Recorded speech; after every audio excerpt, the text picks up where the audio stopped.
So I nearly passed out back there a few times because I was like, oh my God, I'm so anxious. What's anxiety? I have never experienced this in my life. I had to write down all my thoughts, so pardon me, but I want to start out with my beginning experience at USGA, which was forever ago. There is no one here who outdates me. Remember that. I'm better than you all. No, so my first time going to USGA was in 2011. I know, whoa. And the way I found out was I was sitting in my statistics of psychology class, and a professor was just randomly having a side conversation with a student, had nothing to do with me, nothing to do, it was before class even started. And they said something about a group of gay students at BYU. Now I'd come out already. I'd come out to my family, and most people, I wasn't it wasn't Facebook official.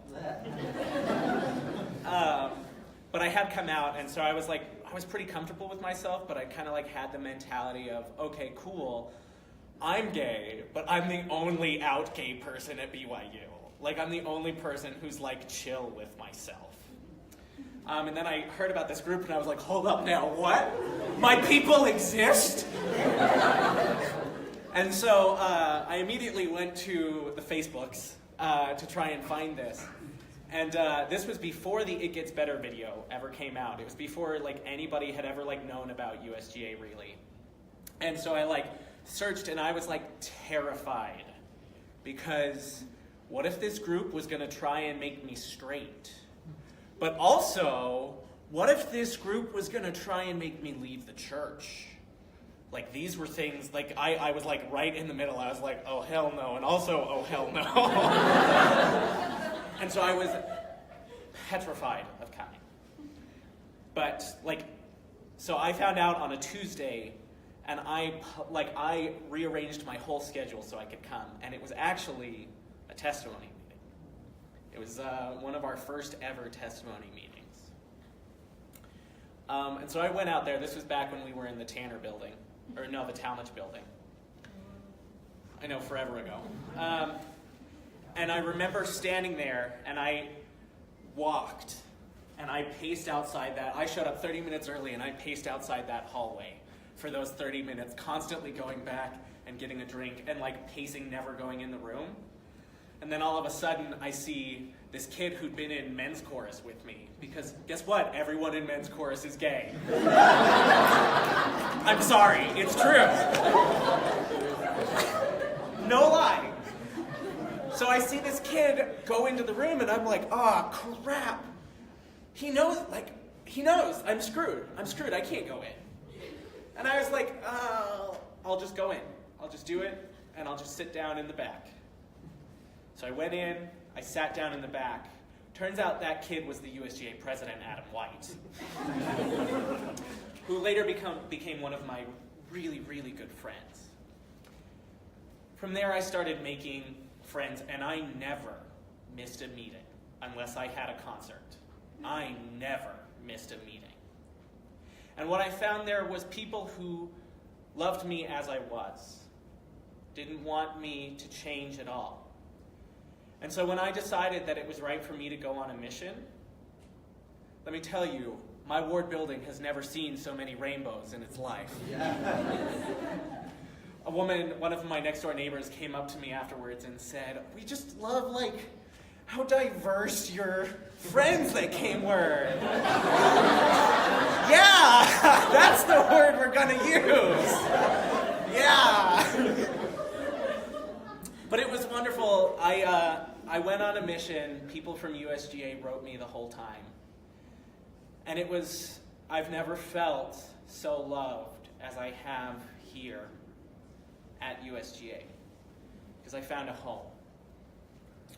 Now, because I'm so old, I counted it up the other day, and I've witnessed approximately 8 generations of USGA members.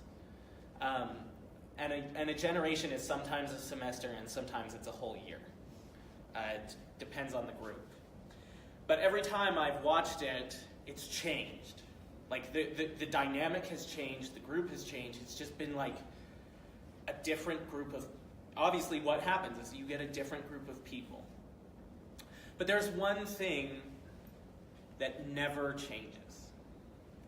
And that was the spirit of USGA. Now, when I talk to people about what USGA is and what's like unique about USGA, it's so frequently the come as you are, leave as you desire. So come in whatever framework you're in, whatever spirituality you are, and leave on whatever path you want. And that's what I needed. I think that's what a lot of us have needed. There are many times where we go to food afterwards and I sit there and I'm just overcome by how amazing it is. I look out and it's like I'm like looking out over my kingdom. But I like individually go and I see all the faces. And believe me, even if I don't know your name, like right off the top of my head, I know your face and I know a story about you. We pay attention. The presidency pays attention. Or Santa, okay? And I just was taken aback by how everyone had gone through a transition. From the person I met who was the scared little freshman, who's now the next USGA president. From someone who was very weird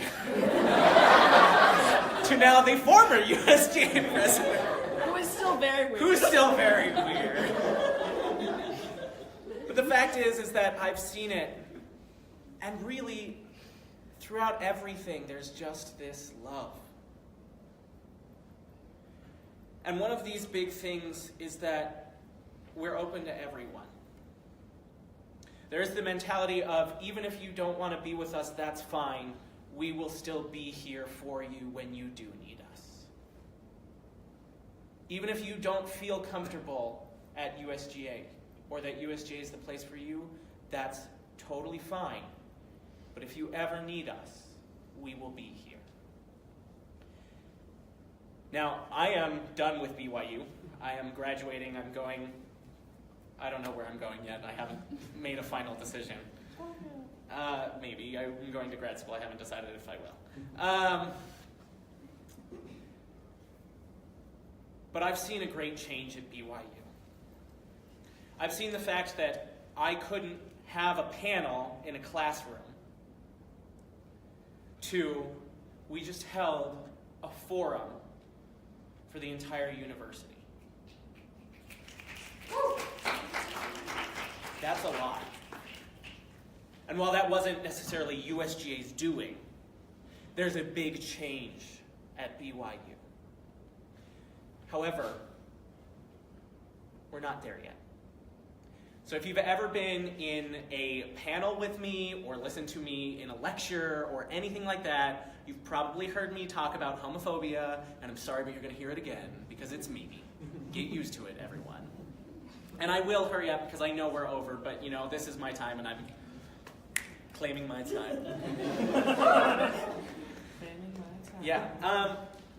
So there is a scale of homophobia. There are 8 levels of it. The first one is obviously the most homophobic, which is repulsion. And that's pretty much like very visible, like, oh, I hate gay people.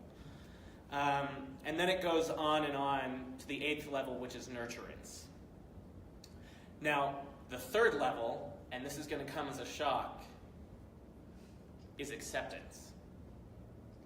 So level 3, being accepted, is not even halfway close to being the best. And what I've found over my time is that we have come to just accept acceptance as the end goal. we've learned to take a breadcrumb and make a feast out of it, to use a metaphor that Addison once used. But the fact is that we deserve more. We deserve so much more. I'm going to quote a prophet here, Pink.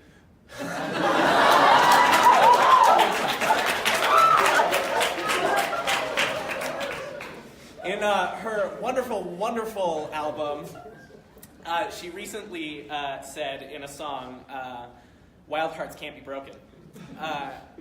She talks about if you don't know me, I love Pink, and she's my goddess. Anyway, she talks about the fact that to want your share is not a sin.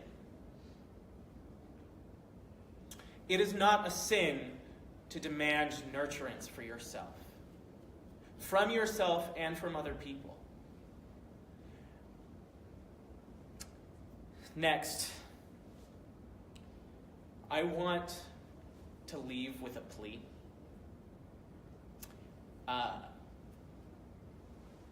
And this is a plea to turn and walk. And you may be like, what the hell does JD mean right now? But I'll explain in a second. So, a few weeks ago, I was extremely depressed. Probably the most depressed I've been my entire life. And I found myself at the Provo River, debating whether to walk in or not. And I stood there for about 4 hours. And that was one of the hardest decisions of my life, to not do it. And as I was about to take a step, without even thinking, just without even wondering why or what I'm doing, I decided to turn and take a step towards my car. And so when I say I plead with you, I say I plead with you to turn, not even thinking about it, and take a step towards your car. Take a step towards your community. I later reached out to my roommates, to a few other people, and they reached back. Because the fact is that here we are a family. Here we are never alone. Even when we're pissed off at each other, we are never alone. And we come through with each other.